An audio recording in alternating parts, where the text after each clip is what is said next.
Hi hello ನಮಸ್ತೆ. ನಮ್ಮ ಎಲ್ಲ ಪ್ರೀತಿಯ ಮೆಚ್ಚಿನ ಎಲ್ಲ ಸ್ನೇಹಿತರಿಗೆ ನಮಸ್ಕಾರ. ನೋಡಿ, ಪ್ರಕೃತಿಯ ಸುಂದರ ದೃಶ್ಯಗಳನ್ನು ನಿಮಗೆಲ್ಲ ತೋರಿಸ್ತಾ ಅಥವಾ ಬಿತ್ತರಪಡಿಸ್ತಾ ನಿಮ್ಮ ಜೊತೆ ಒಂದಷ್ಟು ಮಾತಾಡಲಿಕ್ಕೆ ನನ್ನ ಮನಸ್ಸಲ್ಲಿ ಅಂದ್ಕೊಂಡೆ.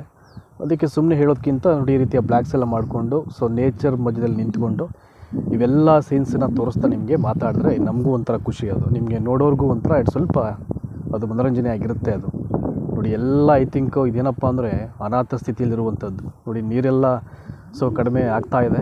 ಆ್ಯಕ್ಚುಲಿ ಕಳೆದ ವರ್ಷ ಇದೇ ಟೈಮ್ಗೆ ಇಲ್ಲೆಲ್ಲ ನೀರು ಬಂದು ತುಂಬಿ ತುಳ್ಕಾಡ್ತಾಯಿತ್ತು. ನಾವು ಇಲ್ಲಿಗೆ ಬಂದು ಈ ರೀತಿಯಾಗಿ ವೀಡಿಯೋ ಮಾಡಲಿಕ್ಕೆ ತುಂಬ ಕಷ್ಟ ಆಗ್ತಾಯಿತ್ತು, ಅಂದರೆ ಲಾಸ್ಟ್ ಇಯರು.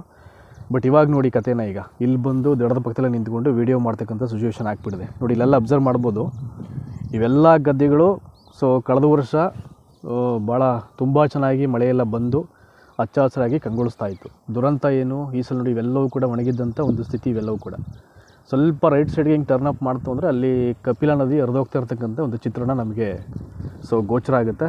ಬಟ್ ಗೊತ್ತಿಲ್ಲ.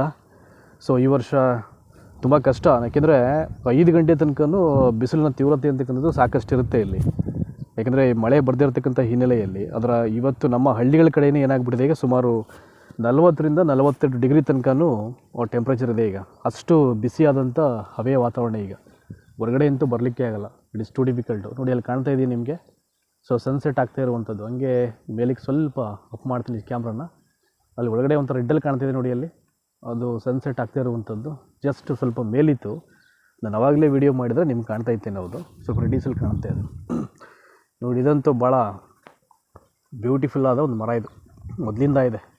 ಎಷ್ಟೇ ಹೊಳೆ ಬಂದರೂ ಕೂಡ ಇದೊಂದು ಮರ ಅಂತೂ ಮುಳುಗಲ್ಲ. ತುಂಬ ಹೈಟ್ ಇದೆ, ಬಟ್ ಅರ್ಧ ನೀರು ಬಂದು ಮುಳುಗಿದ್ರು ಕೂಡ ಬಟ್ ಬಾಗ್ತಕ್ಕಂಥ ಸ್ಥಿತಿಯಲ್ಲಿ ನಾವು ಯಾವತ್ತೂ ನೋಡಿಲ್ಲ. ಅಂದರೆ ಅದರ ಬುಡ ಅಷ್ಟು ಸ್ಟ್ರಾಂಗ್ ಆಗಿದೆ ಅಂತ. ನೋಡಿ, ಇಲ್ಲೆಲ್ಲ ಐ ಥಿಂಕ್ ಮಣ್ಣೆಲ್ಲ ತೆಗೆದುಬಿಟ್ಟು ಆ ಕಡೆ ಅವ್ರಿಗೆ ಬೇಕಾದಂಗೆ ಹಾಕ್ಕೊಂಡಿದ್ದಾರೆ.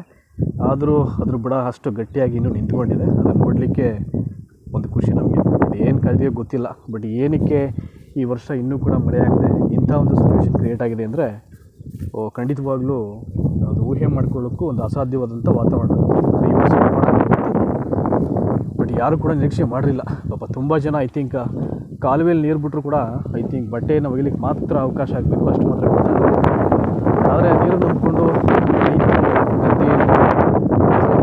ಸಾಧ್ಯ ಆಗ್ತಾಯಿಲ್ಲ. ಬೀಸೋ ಗಾಳಿ ನಿಮ್ಗೆ ಹೇಳ್ತಾ ಇದ್ದೀನಿ. ಇಟ್ ಇಸ್ ಬ್ಯೂಟಿಫುಲ್ ಅಲ್ವಾ? ಯಾಕೆಂದರೆ ಇಲ್ಲಿ ನಾನು ಹೇಳಿದ್ನಲ್ಲ ಆವಾಗಲೇ, 5 ಗಂಟೆ ತನಕ ತುಂಬ ಕಷ್ಟ. 5 ಗಂಟೆ 5:30 ಮತ್ತು 5:45 ಆಗ್ತಾ ಇದ್ದಂಗೆ ಗಾಳಿ ಬೀಸಲಿಕ್ಕೆ ಸ್ಟಾರ್ಟ್ ಆಗುತ್ತೆ. ಅದು ತುಂಬಾ ಹಿತ ಕೊಡುತ್ತೆ. ಯಾಕೆಂದರೆ ಅದನ್ನು ನಾನು ಹೇಳಲಿಕ್ಕಿಂತ ಪ್ರಾಕ್ಟಿಕಲಾಗಿ ಎಕ್ಸ್ಪೀರಿಯೆನ್ಸ್ ಮಾಡಿದ್ರೇ ತುಂಬ ಚೆನ್ನಾಗಿರುತ್ತೆ. ಅದು ಅದ್ಭುತವಾಗಿರುತ್ತೆ. ಯಾಕೆಂದರೆ ನಾನು ಮುಂಚೆ ಎಲ್ಲ ಈ ರೀತಿ ವಿಡಿಯೋಗಳು ಮಾಡಬೇಕಾದ್ರೆ ನಿಮಗೆ ಹೇಳಿದೆ. ಮೋಸ್ಟ್ ಆಫ್ ದ ಟೈಮ್ ನಮಗೆ ಫ್ರೀ ಅನ್ನಿಸಿದಾಗ ಮಾರ್ನಿಂಗು, ಬೆಳಿಗ್ಗೆ ಮತ್ತು ಈವ್ನಿಂಗು ಇಲ್ಲಿ ಬಂದು ಹೋಗದಿದ್ದರೆ ಆ ದಿನ ಅಂತೂ ಯಾವುದೇ ಕಾರಣಕ್ಕೂ ಕಂಪ್ಲೀಟ್ ಆಗಲಿಕ್ಕೆ ಸಾಧ್ಯ ಇಲ್ಲ. ಅಷ್ಟು ನಮಗೆ ತುಂಬ ಇಷ್ಟಪಡುವಂಥ ತುಂಬ ಬ್ಯೂಟಿಫುಲ್ ಆದ ಪ್ಲೇಸ್. ನೋಡಿ, ಇವೆಲ್ಲ ಗದ್ದೆಗಳು ನೋಡ್ತಾ ಇದ್ರೇ ಭಾಳ ಬೇಜಾರಾಗುತ್ತೆ. ಇವೆಲ್ಲವೂ ಎಷ್ಟು ಬ್ಯೂಟಿಫುಲ್ಲಾಗಿ ಕ್ಯಾಮ್ರಾ ಎಲ್ಲಿವರೆಗೂ ನಾವು ಫೋಕಸ್ ಮಾಡಿದ್ದೆವು ಅಲ್ಲಿವರೆಗೆಲ್ಲ ತುಂಬ ಗ್ರೀನಾಗಿ ಕಾಣ್ತಾ ಇದ್ದಿದ್ದು ಮುಂಚೆ ಎಲ್ಲ. ಲಾಸ್ಟ್ ಇಯರ್, ಕಳೆದ ವರ್ಷ ಬೇಕಾದರೆ ಲಾಸ್ಟ್ ಇಯರು ಮಳೆ ಯಾವ ರೀತಿ ತುಂಬ ಚೆನ್ನಾಗಿ ಓದಿತ್ತು ಅದನ್ನು ಬೇಕಾದ್ರೆ ಅದೊಂದು ವೀಡಿಯೋ ಕ್ಲಿಪ್ಪಿಂಗ್ ಇದೆ ನನ್ನ ಹತ್ರ. ಆವಾಗ ಮಳೆ ಬಂದಾಗ ಒಂದು 5-10 ನಿಮಿಷ ವೀಡಿಯೋ ಮಾಡೋಂಗೆ ಇಟ್ಕೊಂಡಿದ್ದೆ. ಅವೆಲ್ಲ ನಾವು ಈಗ ಮೂಮೆಂಟಲ್ಲಿ ನೋಡಿದ್ರೆ ಅದೇನೋ ಒಂಥರ ಖುಷಿ ಅನಿಸುತ್ತೆ ನಮಗೆ. ಎಷ್ಟು ಚೆನ್ನಾಗಿ ಬಂದಿತ್ತು ಮಳೆ ಅಂತ ಅಲ್ವಾ? ವಾಪಸ್ಸಂತೂ ಹಿಂದಕ್ಕೆ ಹೋಗ್ಲಿಕ್ಕಾಗಲ್ಲ. ಅಟ್ಲೀಸ್ಟ್ ಆ ಟೈಮಲ್ಲಿ ವೀಡಿಯೋ ಮಾಡತಕ್ಕಂಥ ವೀಡಿಯೋ ಕ್ಲಿಪ್ಪಿಂಗ್ಸ್ನ ನೋಡ್ಕೊಂಡು ನಾವು ಖುಷಿ ಪಡಬೇಕಷ್ಟೇ. ಅದೊಂದೇ ನಮ್ಮ ಪುಣ್ಯ ಅಂತ ಖುಷಿ ಪಡಬೇಕು. ಈಗ ನೋಡಿ, ಎಲ್ಲ ರೀಸನ್ ಸಿಂಪಲ್ಲು. ಏನಕ್ಕೆ ಮಳೆ ಆಗಿಲ್ಲ, ರೀಸನ್ ಸಿಂಪಲ್ ಅಲ್ವಾ? ಮಳೆ ತರಿಸ್ತಕ್ಕಂಥ ಕಾಡೆಲ್ಲ ನಾಶ ಆಗ್ತಾಯಿದೆ, ಗಿಡ ಮರಗಳ ನಾಶ ಆಗ್ತಾಯಿದೆ, ಹರಣ ಆಗ್ತಾಯಿದೆ. ಹೀಗೆಲ್ಲ ಇರಬೇಕಾದ್ರೆ ಪ್ರಕೃತಿ ಏನು ಕೊಡುತ್ತೆ ಯಾರೂ ಕೂಡ ತಪ್ಪಿಸ್ಕೊಳ್ಳದೆ ಅನುಭವಿಸಲೇಬೇಕಾಗುತ್ತೆ. ಒಂದು ವೇಳೆ ಕೋರ್ಟ್ಸು, ಕಚೇರಿ, ಜಡ್ಜ್ಮೆಂಟಿಂದ ಎಸ್ಕೇಪ್ ಆಗ್ಬೋದು. ಆದರೆ ಪ್ರಕೃತಿ ಕೊಡ್ತಕ್ಕಂಥ ಶಿಕ್ಷೆಯಿಂದ ಯಾವನ ಕೈಲೂ ತಪ್ಪಿಸ್ಕೊಂಡು ಹೋಗಲಿಕ್ಕೆ ಸಾಧ್ಯವೇ ಇಲ್ಲ. ಪ್ರಕೃತಿಯನ್ನು ಎಷ್ಟು ಪ್ರೀತಿಸ್ತೀವಿ ಅದು ವಾಪಸ್ಸು ಅದಕ್ಕಿಂತ ಜಾಸ್ತಿ ಪ್ರೀತಿಯನ್ನು ಕೊಡುತ್ತೆ. ಪ್ರಕೃತಿಯನ್ನು ಹಿಂಸೆ ಮಾಡಿದ್ರೆ ಅದು ಕೊಡ್ತಕ್ಕಂಥ ಹಿಂಸೆ ನೋಡಿ ಈ ಥರ. ಈಗ ನೋಡಿ, 42 ಡಿಗ್ರಿ ಸೆಲ್ಸಿಯಸ್ಸು ಹಿಂಗಿದೆ ಈಗ ಟೆಂಪ್ರೇಚರು. ನಿರೀಕ್ಷೆ ಲಾಸ್ಟ್ ಇಯರ್ ಅಂತೂ ಇಷ್ಟು ಇರಲಿಲ್ಲ. ಮ್ಯಾಕ್ಸಿಮಮ್ 35-36 ಅದು. ಬಟ್ ಈಗಂತೂ ನೋಡಿ, ಈಗ +5-6 ಎಲ್ಲ ಇನ್ಕ್ರೀಸ್ ಆಗಿರುವಂಥದ್ದು. ಎಲ್ಲ ಅನುಭವಿಸ್ಬೇಕು, ಏನೂ ಮಾಡಲಿಕ್ಕಾಗಲ್ಲ ಅಲ್ವಾ? ನೇಚರ್ಗೆ ಎಗೇನ್ಸ್ಟಾಗಿ ಬಿಹೇವ್ ಮಾಡಿದ ಮೇಲೆ ಅದೇನು ಕೊಡುತ್ತೆ ಅದನ್ನು ನಿಯತ್ತಾಗಿ ತಲೆಬಾಗಿಸ್ಕೊಂಡು ಅನುಭವಿಸಲೇಬೇಕಾಗುತ್ತೆ. ಇನ್ನು ಬೇರೆ ದಾರಿ ಇಲ್ಲ. ಮಳೆ ಬರೋ ತನಕ ವೆಯ್ಟ್ ಮಾಡಬೇಕು. ಈ ವರ್ಷ ಇನ್ ಕೇಸ್ ಏನಾದರೂ ಮಳೆ ಆಗಲಿಲ್ಲ ಅಂದರೆ ಏನು ಕಥೆಗೆ ಅದಿದೆ ಗೊತ್ತಿಲ್ಲ. ಈಗ ನಮ್ಮ ಕಡೆಯೂ ನೀರೆಲ್ಲ ಕಡಿಮೆ ಆಗ್ತಾಯಿದೆ. ನಾವು ಬಿಂದಿಗೆ ಎಲ್ಲ ಇಟ್ಕೊಂಡು ಅದು ಎಲ್ಲಿಗೆ ಹೋಗಬೇಕು, ನೀರಲ್ಲಿ ತರಬೇಕು, ಈಗಲೇ ಭಯ ಆಗ್ತದೆ ನೆನೆಸ್ಕೊಂಡ್ರೆ. ಈಗ ತುಂಬ ಕೊಳವೆಗಳ ಕಡೆ ಎಲ್ಲ ಐ ಥಿಂಕ್ ಎಲ್ಲ ಸೊ ವಾಟೆಲ್ಲ ಡೌನ್ ಆಗ್ತಾಯಿದೆ. ಸೊ ಏನು ಕಾದಿದೆಯೋ ಏನು ದುರಂತ ಕಾದಿದೆಯೋ ಗೊತ್ತಿಲ್ಲ. ಬಟ್ ಭಗವಂತಲ್ಲಿ ಪ್ರೈಕೊಳ್ಳೋದ್ರಿಂದ that is the only sincere pray. ಅಂದರೆ ಸೊ ಸಾಧ್ಯವಾದಷ್ಟು ಬೇಗ ಮಳೆ ಬಂದರೆ ಸೊ ಎಲ್ಲ ಅಂದರೆ ಮರುಜನ್ಮ ಪಡೆದಂಗಾಗುತ್ತೆ. ಆ ಸಿಚುವೇಷನ್ ನಿರ್ಮಾಣ ಆಗಿತ್ತು ಈ ವರ್ಷ ನಮ್ಮೂರಲ್ಲಿ. ಸುತ್ತ 360 ಡಿಗ್ರಿಗೆ ಹಿಂಗೆ ಟರ್ನ್ ಮಾಡ್ತು ಅಂದರೆ ಇಟ್ಸ್ ಅ ಬ್ಯೂಟಿಫುಲ್ ಪ್ಲೇಸ್. ಇದು ಅದ್ಭುತವಾಗಿ ಕಾಣುತ್ತೆ ನೋಡಿ. ಇಲ್ಲಿ ನೋಡ್ತಾ ಇದ್ರೆ ನಿಮಗೆ ಬರಬೇಕು ಅಂತ ಅನ್ನಿಸ್ಬೇಕು. ಅದಕ್ಕೆ ಸುಮ್ಮನೆ ಏನಾದರೂ ಹೇಳೋಕ್ಕಿಂತ ಎಲ್ಲ ಪ್ರಕೃತಿಯ ಮಡಲ್ಲಿ ನಿಂತುಕೊಂಡು ಈ ದೃಶ್ಯವನ್ನು ಸೆರೆ ಹಿಡಿತಾ ನಿಮಗೆ ಏನಾದರೂ ಹೇಳಿದಾಗ ಭಾಳ ಅದ್ಭುತವಾಗಿ ಕನೆಕ್ಟ್ ಆಗುತ್ತೆ ನಿಮಗೆ. ಇದು ನೋಡ್ತಾ ಇದ್ದರೆ ಒಂದು ಖುಷಿ ಇದು. ಸೊ ನಾನು ಅಂತಲ್ಲ, ಯಾರೇ ಪಾಪ ನೇಚರ್ಗೆ ಸಂಬಂಧಪಟ್ಟಂಥ ಬ್ಲ್ಯಾಗ್ಸ್ ಆಗಲಿ ವಿಡಿಯೋಗಳನ್ನು ಮಾಡಿದ್ರೆ ಯಾರೇ ಮಾಡಿದ್ರು ನೋಡ್ತೀನಿ ನಾನು. Because we are loving nature lot, ಆಯಿತಾ. ಪ್ರಕೃತಿಯನ್ನು ತುಂಬ ಪ್ರೀತಿ ಮಾಡೋದ್ರಿಂದ ಹಾಗಾಗಿ ಯಾರೇ ಮಾಡಿದ್ರು ಅದನ್ನು ತುಂಬ ಖುಷಿಪಟ್ಟು ಭಾಳ ಪ್ರೀತಿಯಿಂದ ನೋಡೋ ಪ್ರಯತ್ನ ಅಂತೂ ನಾವು ಮಾಡ್ತೀವಿ ಇಲ್ಲಿ. ಹಾಗಾಗಿ ನಿಮಗೂ ಅದೇ ಫೀಲ್ ಆಗಲಿ ಅಂತ ಇದೊಂದು ಪ್ರಯತ್ನ ಮಾಡ್ತಿರೋದಷ್ಟೇ. ಈಗ ನೋಡಿ ಎಲ್ಲ ಐ ಥಿಂಕ್ ಎಲ್ಲ ಡಾರ್ಕ್ನೆಸ್ಸು ಅಂದರೆ ಕತ್ತಲೆ ಆಗ್ತಕ್ಕಂಥ ಟೈಮ್ ಇದು. ಇನ್ನೂ ಕೂಡ ಬ್ರೈಟ್ನೆಸ್ಸಲ್ಲಿ ಸ್ವಲ್ಪ ಕಾಣ್ತಾ ಇದೆ, ಇನ್ನೂ ಪೂರ್ಣ ಪ್ರಮಾಣದಲ್ಲಿ ಕತ್ತಲೆ ಆಗಿಲ್ಲ ಇಲ್ಲಿ. ಸೊ ಹಂಗೆ ಮಾತಾಡಿಕೊಂಡು ಮುಂದೆ ಹೋಗೋಣ. ಸೊ ಸಾಧ್ಯ ಆದರೆ ನಿಮ್ಮ ಕಡೆ ಎಲ್ಲ ಏನಾದರೂ ನಿಮ್ಮ ಕಡೆಯೂ ಇದೇ ರೀತಿಯ ಒಂದು ಬಿಸಿಲಿನ ವಾತಾವರಣ ಇದೆಯೋ ಅಥವಾ ಸಣ್ಣ ಪುಟ್ಟ ಮಳೆ ಆದರೂ ಬಿಡ್ತಾ ಇದೆ ಏನು ಕತೆ ಅಂತ. ಸೊ ನಮ್ಮಲ್ಲಂತೂ ಒಂದು 4 ಮಳೆ ಆಗಬೇಕಿತ್ತು ಈಗ ತೀರಾ ಅಲ್ಲದೇ ಇರೋದು. ಬಟ್ ದುರಂತ ಏನು ಈ ವರ್ಷ ಅದು ಕೂಡ ಆಗಿಲ್ಲ. ನಿಮ್ಮ ಕಡೆ ಏನಾದರೂ ಆಗಿದ್ರೆ ದಯಮಾಡಿ ಒಂದು ಕಮೆಂಟ್ ಮಾಡಿ. ನಿಮ್ಮ ಕಮೆಂಟ್ ಏನಾದರೂ ಓದ್ಕೊಂಡು ಅಟ್ಲೀಸ್ಟ್ ಅಲ್ಲಾದರೂ ಮಳೆ ಆಗಿದೆ ಅಂತ ಖುಷಿ ಪಡೋಣ ಅಂತ ಅಲ್ವಾ. ಸೊ ನಮ್ಮ ರಾಜ್ಯದಲ್ಲಿ ಆ್ಯಕ್ಚುಲಿ ಎಲ್ಲ ಕಡೆ ಆಗಬೇಕು ಕಾಲಕ್ಕೆ ಅನ್ನೋದು ಸೊ ವಾಡಿಕೆ ಅದು. ಬಟ್ ಏನೂ ಮಾಡೋಕ್ಕಾಗಲ್ಲ. ವರ್ಷ ನೋಡ್ತಾ ಇದ್ದರೆ ಎಷ್ಟು ಕಾಡು ನಾಶ ಆಗುತ್ತೆ ಅಂದರೆ ಅದು ಊಹೆ ಮಾಡ್ಕೊಳ್ಳೋಕ್ಕೂ ಆಗಲ್ಲ. ಅದು ಇವೆಲ್ಲವೂ ಕೂಡ ಮಾನವ ನಿರ್ಮಿತವು, ಮಾನವನೇ ಮಾಡ್ತಕ್ಕಂಥ ಕೃತ್ಯಗಳಿಂದ ಆಗ್ತಕ್ಕಂಥದ್ದು ಇವೆಲ್ಲ, ಆಯಿತಾ.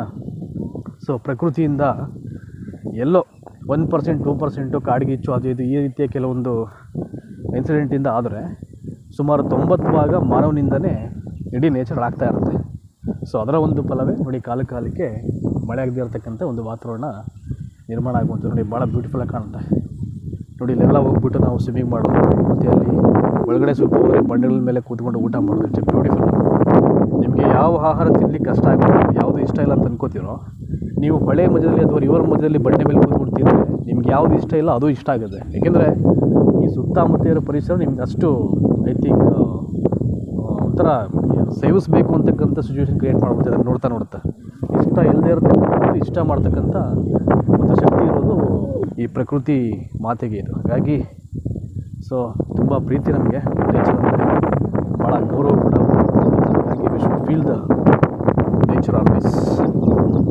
ನೋಡಿ ಗಾಳಿ, ನಾನು ಹೇಳ್ತಾ ಇದ್ದೀನಿ ನಿಮಗೆ, ಗಾಳಿ ದೇಹಕ್ಕೆ ತಾಗಿದ್ರೆ ಒಂದು ಹಿತ ಅನಿಸುತ್ತೆ. ಅದು ಹೇಳೋದಕ್ಕಿಂತ ಸೊ ನೀವೇ ನಿಂತ್ಕೊಂಡು ಆ ಗಾಳಿಯನ್ನು ಫೀಲ್ ಮಾಡಬೇಕು. ಒಂದು ಐ ಥಿಂಕ್ ಬೀಸ್ತಾ ಎಷ್ಟು ಖುಷಿಯಾಗುತ್ತೆ ದೇಹಕ್ಕೆ ತಾಗ್ತಾಗ ಅಂತ. ಆ ಗಾಳಿ ಬೀಸ್ತಕ್ಕಂಥ ಒಂದು ವೇಗ, ಇಟ್ಸ್ ಎ ಬ್ಯೂಟಿಫುಲ್ ಎಕ್ಸ್ಪೀರಿಯನ್ಸ್ ಅದು. ನೋಡಿ ಎಷ್ಟು ಅದ್ಭುತವಾಗಿ ಕಾಣುತ್ತೆ. ನೋಡಿ ಇದೊಂದು ಬೇಜಾರು, ನಾನು ಪ್ರಾರಂಭದಲ್ಲಿ ಹೇಳಿದ್ನಲ್ಲ, ಈ ಮಳೆ ಇದ್ಬಿಟ್ಟಿದ್ರೆ ಇಲ್ಲಿ ನಿಂತ್ಕೊಂಡು ನೋಡಿ ಈ ವಿಡಿಯೋ ಮಾಡ್ತಿದ್ರೆ ಎಷ್ಟು ಅದ್ಭುತವಾಗಿ ಕಾಣೋದು ಗೊತ್ತಾ. ಇಲ್ಲಿ ಸಕ್ಕತ್ತಾಗಿರೋದು. ಇಲ್ಲಿ ಎಲ್ಲ ಗ್ರೀನು. ಈಗ ನಾನು ಏನು ನಿಮಗೆ ತೋರಿಸ್ತಾ ಇದ್ದೀನಿ, ಎಲ್ಲಿವರೆಗೂ ಕ್ಯಾಮ್ರಾ ಫೋಕಸ್ ಮಾಡಿ ಝೂಮ್ ಮಾಡೋದು ಕೂಡ ಎಲ್ಲ ಕಡೆ ಗ್ರೀನ್ ಇತ್ತು. ಅಂದರೆ ಎಲ್ಲ ರೈತರು ತಮ್ಮ ಗದ್ದೆಗಳಲ್ಲಿ ಏನಾದರೂ ಬೆಳೀತಾಯಿದ್ರು. ಇವಾಗ ದುರಂತ ನೋಡಿ ಇಲ್ಲಿ, ಅಂದರೆ 100ಕ್ಕೆ ಬರೀ 10% ಅಷ್ಟು ಜನ ಪಾಪ ಮೋಟ್ರು ಗೀಟ್ರು ಅದು ಇದು ಹಾಕ್ಕೊಂಡು ಗದ್ದೆಗಳಿಗೆ ನೀರನ್ನು ಬಿಟ್ಕೊಳ್ತಾ ಇದ್ದಾರೆ. ಅದು ಚಾನಲ್ಗೆ ಹತ್ರ ಇರ್ತಕ್ಕಂಥ ಗದ್ದೆಗಳಿಗೆ ಮಾತ್ರ. ತುಂಬ ದೂರ ಇರತಕ್ಕಂಥ ಕಡೆಗೆ ನೀರು ಬರಲ್ಲ, ಇಲ್ಲಿ ಕಡಿಮೆ ಬಿಟ್ಟಿದ್ದಾರೆ. ಹಾಗಾಗಿ ಆ ಒಂದು ಸಿಚುವೇಷನಿಂದ ರೀಸನ್ಸಿಂದ ನೋಡಿ ಇವೆಲ್ಲ ಐ ಥಿಂಕ್ ಒಣಗಿದ ಸ್ಥಿತಿಯಲ್ಲಿ ಗದ್ದೆಗಳೆಲ್ಲ ಹಿಂಗೆಲ್ಲ ಗೋಚರ ಆಗ್ತಾಯಿದೆ ಅಲ್ವಾ. ನೋಡಿ ಈ ರೀತಿ ಇವೆಲ್ಲ ದೃಶ್ಯವನ್ನು ನಿಮಗೆ ತೋರಿಸ್ತಾ ಹೇಳಿದ್ರೆ ಸೊ ನನಗೂ ಭಾಳ ಖುಷಿ ನೋಡಿ. ನಿಮಗೆಲ್ಲ ಕೇಳ್ತಾ ಇರಬೇಕು. ನಾನು ಯಾವುದೇ ಬ್ಯಾಕ್ಗ್ರೌಂಡ್ ಮ್ಯೂಸಿಕ್ಕನ್ನು ಇಲ್ಲಿ ಐ ಥಿಂಕ್ ಇದಕ್ಕೆಲ್ಲ ಆ ಬ್ಯಾಕ್ಗ್ರೌಂಡಲ್ಲಿ ಯಾವುದೇ ಮ್ಯೂಸಿಕ್ ಹಾಕಲ್ಲ. ಸೊ ನೇಚರ್ ಬೀಸೋ ಗಾಳಿ ಸೌಂಡು ಅದ್ಭುತವಾಗಿರುತ್ತೆ. ಪಕ್ಷಿಗಳು ಕೊಡ್ತಕ್ಕಂಥ ಕೂಗು ಅದು ಕೇಳಲಿಕ್ಕೆ ಒಂಥರ ಹಿತ ಇರುತ್ತೆ. ಎಜುಕೇಷನ್ ಚಾನಲಲ್ಲಿ ನಾನು ವೀಡಿಯೋಗಳು ಮಾಡಬೇಕಾದ್ರೆ ತುಂಬ ಜನ ಹೇಳಿದರು, ನೀವು ಬ್ಯಾಕ್ಗ್ರೌಂಡಲ್ಲಿ ಹಕ್ಕಿ ಪಕ್ಷಿಗಳ ಕೂಗು ಒಂಥರ ಚೆನ್ನಾಗಿರುತ್ತೆ ಸರ್ ಕೇಳಲಿಕ್ಕೆ ಅಂತ. ಏಕೆಂದರೆ ನನಗಂತೂ ನೇಚರಲ್ಲೇ ಕೂತ್ಕೊಂಡು ಎಲ್ಲವನ್ನು ಮಾಡೋದು ನಾನು. ಈಗ ನಾನು ಕೆಲವೊಂದು ನಿಮಗೆ ಕ್ವಶನ್ ಪೇಪರ್ ಬಿಡಿಸೋದಾಗಿರ್ಬೋದು, ಅಥವಾ ಪ್ರೀವಿಯಸ್ ಇಯರ್ ಕ್ವಶನ್ ಪೇಪರ್ಸ್ ಬಗ್ಗೆ ಎಕ್ಸ್ಪ್ಲನೇಷನ್ ಮಾಡೋದಾಗಿರ್ಬೋದು, MCQ ಅದನ್ನು ಬಿಡಿಸೋದಾಗಿರ್ಬೋದು, ಇವೆಲ್ಲವೂ ಕೂಡ ಜಮೀನಲ್ಲಿ ಕೂತ್ಕೊಂಡು ಮಾಡ್ತಕ್ಕಂಥ ಒಂದು ಆ್ಯಕ್ಟಿವಿಟೀಸ್ ನನಗೆ. ಮನೆಯಲ್ಲಿ ನಮಗೆ ಅದರಿಂದ ಸಾಧ್ಯನೇ ಇಲ್ಲ. ಯಾಕಂದರೆ ಅದು ಯಾಕೋ ಮನೆಯಲ್ಲಿ ಇದ್ಕೊಂಡು ಏನೂ ಮಾಡೋಕ್ಕೆ. ಹಾಗಾಗಿ ತುಂಬ ಏನಾದರೂ ಬೇಜಾರಾಯಿತು ಅಂತ ಟೈಮಲ್ಲಿ ಸೊ ಈ ನೇಚರ್ ನೋಡಿಬಿಟ್ರೆ ಆ ಎಲ್ಲ ದುಃಖ ದುಮ್ಮಾನಗಳು ಫ್ರ್ಯಾಕ್ಷನ್ ಆಫ್ ಸೆಕೆಂಡ್ಗೆ ದೂರ ಆಗಿಬಿಡುತ್ತೆ. ಅದೆಲ್ಲವೂ ಕೂಡ ನೇಚರ್ಗೆ ಇರ್ತಕ್ಕಂಥ ಇಟ್ಸ್ ಎ ಪವರ್ ಅದು. So that is the only reason ಯಾಕೆ ಪ್ರಕೃತಿಯನ್ನು ಭಾಳ ಇಷ್ಟಪಡ್ತೀವಿ ಅಂದರೆ ಒಂದು ರೀಸನ್ಗೆ.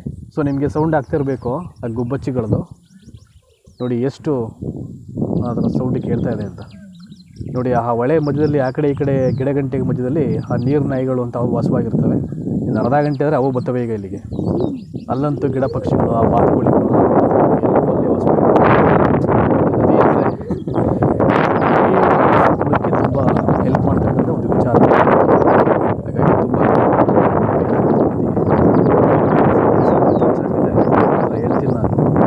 ಏಕೆಂದರೆ ಈ ಚಾನಲ್ನಲ್ಲಿ ರಘುರಾಂಪುರ ಅಂತಕ್ಕಂಥ ಒಂದು ಬ್ಲ್ಯಾಕ್ ಚಾನಲ್ ಏನಿದೆ, ನಾನು ವಿಡಿಯೋ ಮಾಡಿರಲಿಲ್ಲ. ಹಾಗೆ ಮಾಡಿಬಿಟ್ಟು ನಿಮ್ಮ ಜೊತೆ ಒಂಚೂರು ಹಂಗೆ ಇಂಟ್ರ್ಯಾಕ್ಟ್ ಕೂಡ ಮಾಡ್ದಂಗೆ ಆಗುತ್ತೆ ಅಂದ್ಬಿಟ್ಟು ನಾನು ಈ ವಿಡಿಯೋ ಮುಖಾಂತರವಾಗಿ ನಿಮಗೆ ವಿಡಿಯೋನ ಮಾಡಿದ್ದು ನಾನು, ಆಯಿತಾ.